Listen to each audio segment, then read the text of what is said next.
Assalamualaikum warahmatullahi wabarakatuh. Bagaimana kabarnya anak-anak? Semoga semuanya dalam keadaan sehat selalu. Oke, jumpa lagi dengan saya, Bu Ulia Latifa. Teman-teman bisa memanggil saya Bu Iva. Pada kesempatan kali ini, kita akan belajar mengenai pemanasan global. Nah, tujuan pembelajaran kita adalah teman-teman dapat memahami definisi pemanasan global, dampak, cara menanggulangi, serta upaya yang kita bisa lakukan dalam menanggulangi pemanasan global di lingkungan rumah. Nah, pernahkah kalian mengamati perubahan musim yang akhir-akhir ini sering terjadi? Pada bulan Mei sampai September di Indonesia ini berlangsung musim kemarau, dan pada bulan Oktober sampai April berlangsung musim penghujan. Akan tetapi beberapa tahun terakhir ini perubahan musim di negara kita tidak dapat diprediksi. Terkadang di bulan Mei itu masih hujan, dan di bulan November terkadang masih kemarau. Nah, peristiwa tidak dapat diprediksikannya musim tidak hanya terjadi di Indonesia. Nah, kita bisa lihat gambar di samping ini ya. Ini adalah turunnya salju di Arab ya pada bulan Februari 2021. Nah, kalau kita lihat Arab itu kan dataran yang gersang ya begitu. Tapi kok bisa turun salju ya? Nah, itu sempat menggegerkan dunia ya, bagaimana fenomena ini terjadi. Kemudian munculnya matahari ketika musim salju di Cina. Nah, mengapa bisa seperti itu ya? Nah, apa sebenarnya yang terjadi dengan bumi kita? Nah, hal tersebut akan kita pelajari pada materi kita, yaitu mengenai perubahan iklim. Nah, kita pelajari dulu apa itu pemanasan global ya. Nah, kenaikan suhu rata-rata di bumi yang disebabkan karena meningkatnya gas rumah kaca disebut dengan pemanasan global atau global warming. Pemanasan global tentunya eh, merupakan proses naiknya suhu rata-rata atmosfer, laut, dan dataran bumi. Nah, dampaknya apa sih? Tadi kan karena gas rumah kaca yang sangat banyak ya, sehingga bisa menjadikan efek rumah kacanya itu tebal sekali ya. Jadi kayak lapisannya itu tebal sekali sehingga gas-gas yang harusnya bisa keluar jadi tetap panas itu masih ada di bumi gitu. Nah, dampaknya yang pertama adalah menyebabkan cuaca yang ekstrim dan naiknya tinggi permukaan air laut. Kemudian mencairnya gletser. Nah, ini adalah contoh dari dampak pemanasan global yang karena adanya tadi ya panas yang tidak bisa keluar ya. Kemudian hilangnya terumbu karang. Kemudian apalagi ya? Punahnya spesies yang semakin banyak. Apalagi dampaknya?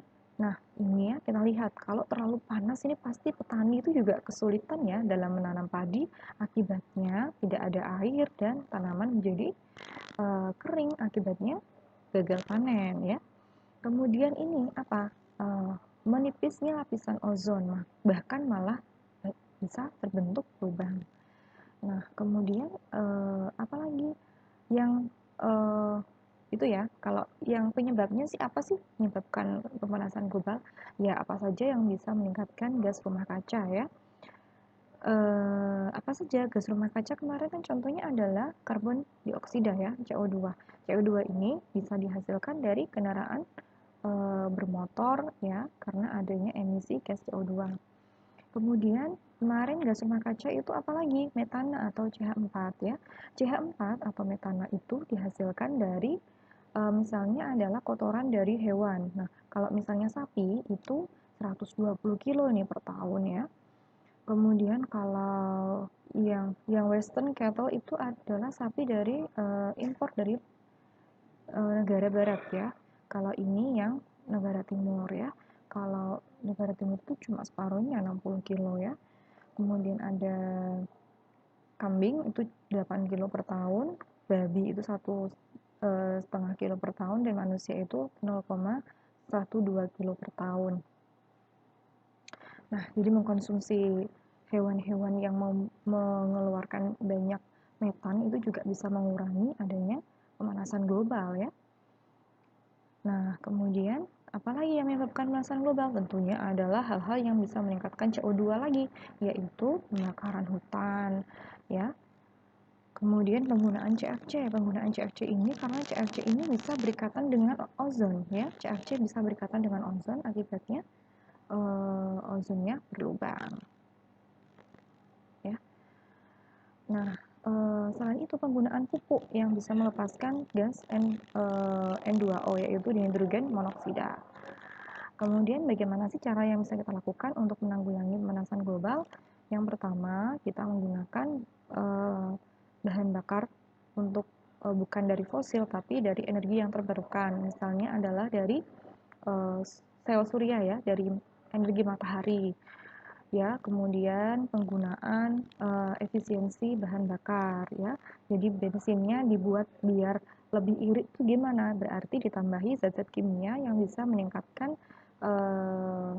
ini ya, bisa meningkatkan efisiensi bahan bakar. Kemudian bagaimana cara yang lainnya? Pastinya mengurangi pembakaran hutan secara liar dan melakukan penanaman tanaman. Kemudian jangan menggunakan benda-benda yang bisa melepaskan gas CFC atau klorofluorokarbon. Tidak menggunakan misalnya AC atau tidak menggunakan kulkas ya, karena kulkas ini bisa melepaskan gas CFC. Nah, terima kasih sudah mendengarkan penjelasan dari saya. Silahkan dikerjakan tugas-tugas yang nanti diberikan.